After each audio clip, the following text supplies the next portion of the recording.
Yes, yes, yes! Good morning!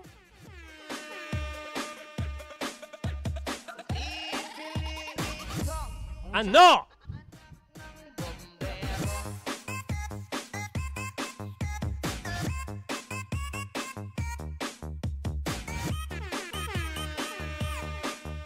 good morning sa inyo lahat. Muli si Gayus nagbabalik para sa isang reaction video.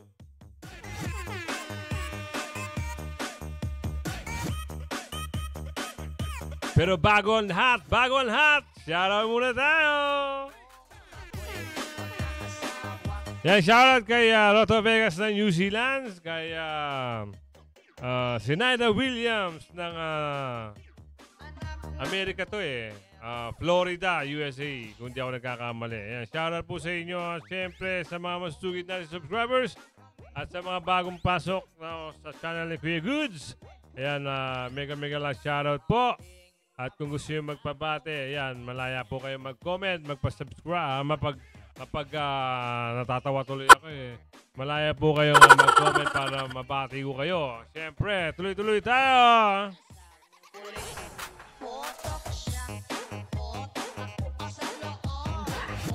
So ngayong araw, meron tayong reactionan. Ito yung mula sa isang masugid na mamaya ng Maynila, no?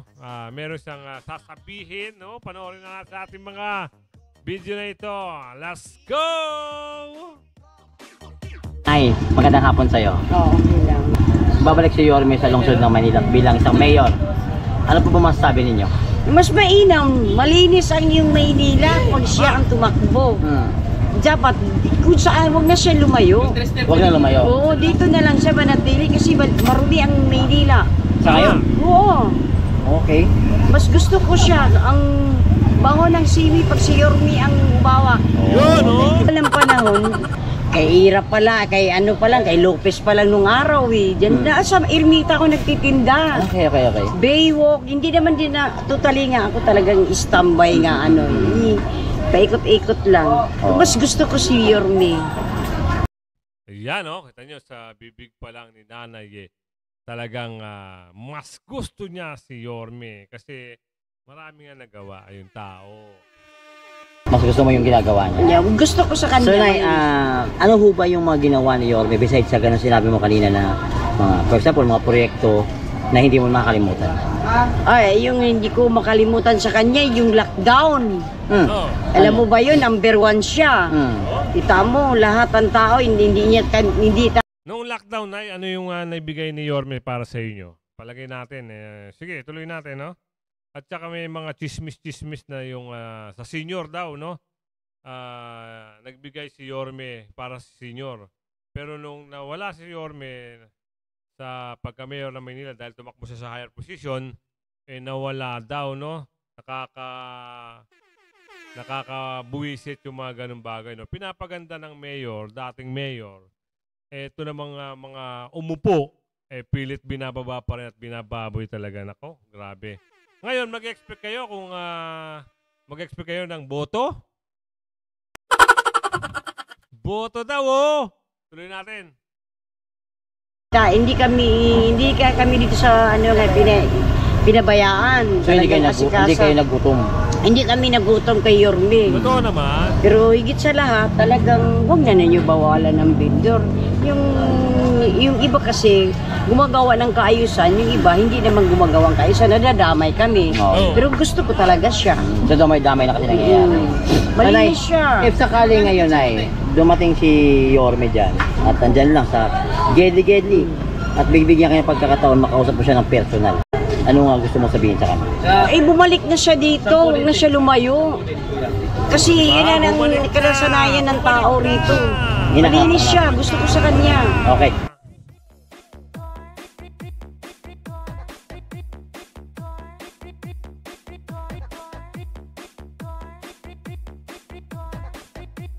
Sana nga bumalik na ang ating dating mayor, no?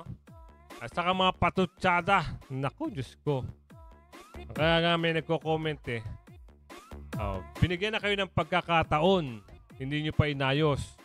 Ngayon, mag-expect kayo ng boto. Di ba? Nay, si Chi Atienza kilala mo pa?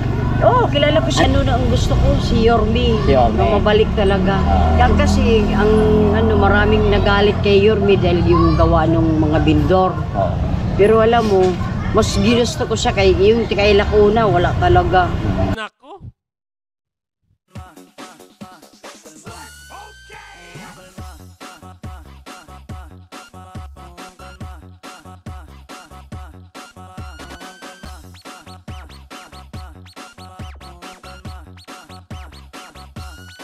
Sa bibig na ng mga taga Maynila talagang masasabi na walang-wala talaga. Walang-walang panama. Di ba? Ika nga.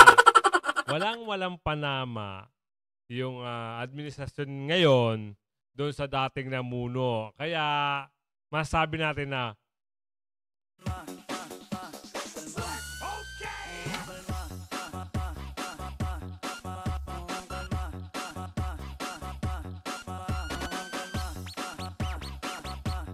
kaya kayo, wag na kayo mag-expect ng boto kasi binigyan na kayo ng pagkakataon noon, hindi niyo pa inayos. Ano ba naman? Ano? Hindi maganda. Maliwanag ang Bakit dati ba na madilim ba rito? madilim.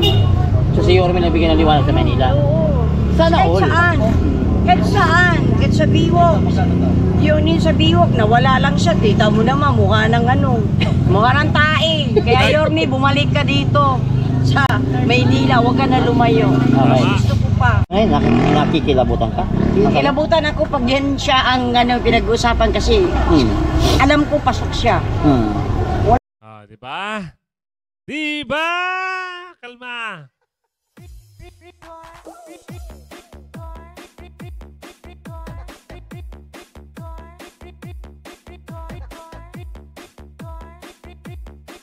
Walang sa kanya, talagang pasok siya. Dugyot yung yung yan, kanto-kanto na yan ng Baywalk. Amoy baluga. Nawala lang si Yorme. Ano ba to? Sabi ko si Hani kasi iba. Wala siyang pakialam. Ayaw, parang dali siyang Si Hani wala. Hindi niya kaya yung kalakaran ni Wala yung yung mga drainage, yung mga tubig yan. Naikot ko ay wala. Walang kabuhay-buhay. Madumi. Ate, sakali bang babalik si Yorme sa lungsod ng Manila bilang mayor, ano masasabi mo? Matutuwa ako dahil syempre kami mga bilang vendor, makakapagtinda ko ng maayos.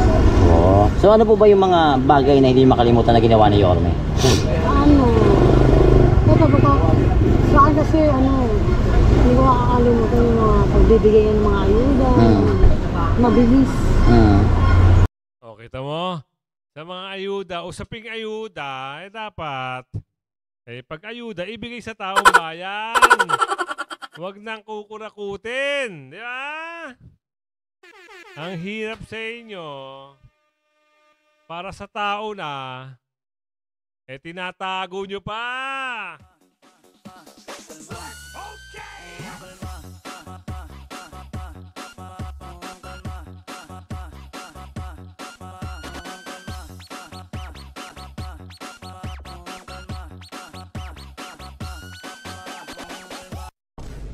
O, di ba? Totoo, di ba? Tama-tamaan, wag magalit.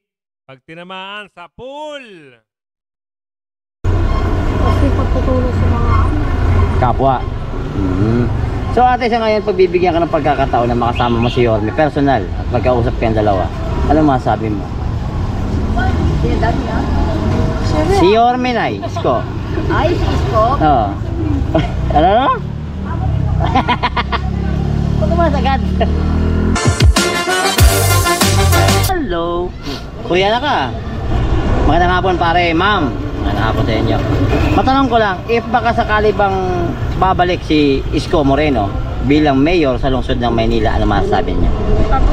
Pabor naman sa akin. Bakit ho? Kasi yung maganda yung palakad niya nung siya pa yung mayor eh.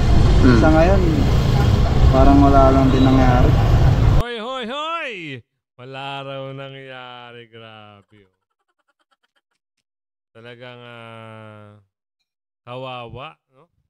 Walang aasahang boto. Itong nakaupo po ngayon. Talaga sa survey pa lang, alam mo na talagang walang aasahang boto. Wala nangyari. Yung papatakbo niya ngayon ni Victoria. Nung panahon niya. So, sa panahon ni... pare, ano po ba yung mga bagay na hindi nyo nakalimutan na ginawa ni Yorme? Nung nilinis niya yung Divisoria hanggang ano. Diba, lahat yun nilinis niya hanggang kaya po, no? Totoo naman, talagang napakadumi. Tapos nung umupo si Yorme, na wala na yung kay Eddie, wala na yung kay Patty, talagang nilabanan niya yun. Tapos ngayon, nung nawala naman si Yorme dahil umakyat, tumakbo sa higher position, nagpaso ka na naman itong mga alam mo na. Andyan na naman sila. Kaya ngayon, pagpasok na naman ni Yorme Isko, yari na naman kayo. Aalis na naman kayo dyan. Ayun, naging malinis, maluwag. Maganda yung pinakita niya. Lalo na ng pandemic. Oo, yung pandemic Bigay din. niya ng pandemic. Hindi siya nakalimot, oh. Hindi siya nakalimot. So, ngayon pare, sa pagkakataong to, si Yorme Isko nandiyan na sa gilid-gilid natin. Actually, nag-gilid-gilid din si Yorme dito, nalala nyo? So, at least sakaling ngayon si Yorme nandyan, bibigyan kayo pagkakataon makausap nyo ng personal na masasabi nyo. Bumalik ka na. Ano tayo? Bumalik ka na. Bumalik ka Bakit? na sa pagka-mayor. Dahil na-miss nyo na, bumalik sa pagka-mayor. So, besides sa bumalik ka na, ano pang gusto mo sabihin sa kanya? Yung galing sa puso mo, pare. Ano? Nahiya ka? Nakaba ka? Gusto ko bakit pare na ano ka na namatay balahib mo? Naan lang ako kay Yorme. Nami-miss mo ba? Cake ng senior. Bakit wala ba yung cake? Kita nyo, no? Laging sinasabi ng tao yung para sa senior ay nasaan na. Ano ba nangyari? Diba? Ano ang nangyari? Bakit nawala? Binulsa nga ba? Ayan ang tanong. Diyos mio, Marimar, nasa na? Nasa na? Meron naman po kasi si Masarap. Kaloka. Cake lang pala yun. Iniba na ni yan eh. Kanila ko na yung cake eh. Dati masarap eh. Chocolate dati. Oo, ngayon. Mocha na eh. Ay, yun lang. Bakit iniba? Diba? Dati masarap daw yung cake nung kay Isko. Tapos ngayon hindi na masarap. Ano ba yun?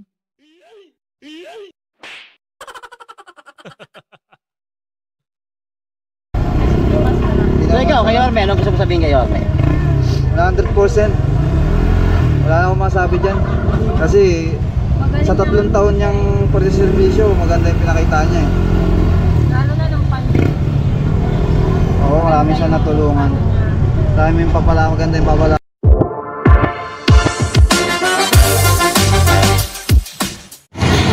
Good morning!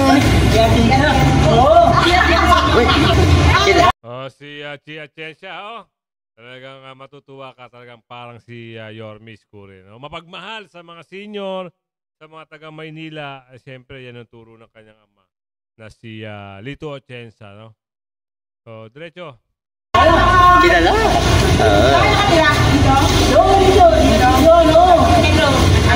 Mag-try kayo! Yan! So guys, may imapaligis ako sa inyo. Ang mga Manilenyo, mababagit na tao yan. Dapat pinapakita natin ang inaalagaan. Nilito at Nilito. Ang ganda naman. Kasi ganda niyo lang na. Kahit hindi.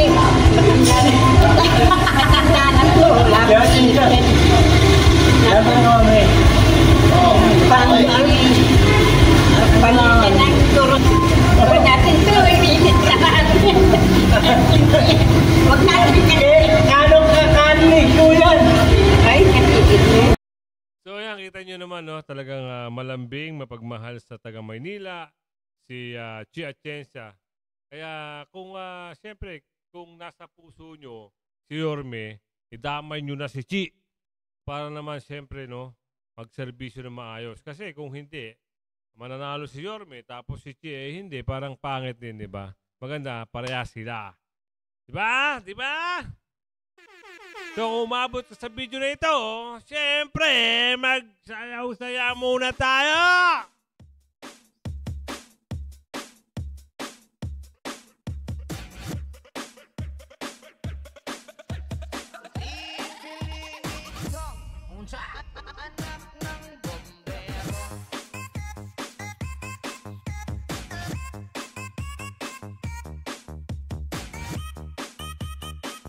So ayan ha, maraming salamat po. Lalo na sa mga bagong pasok. Umabot na tayo ng 44,000 subscribers.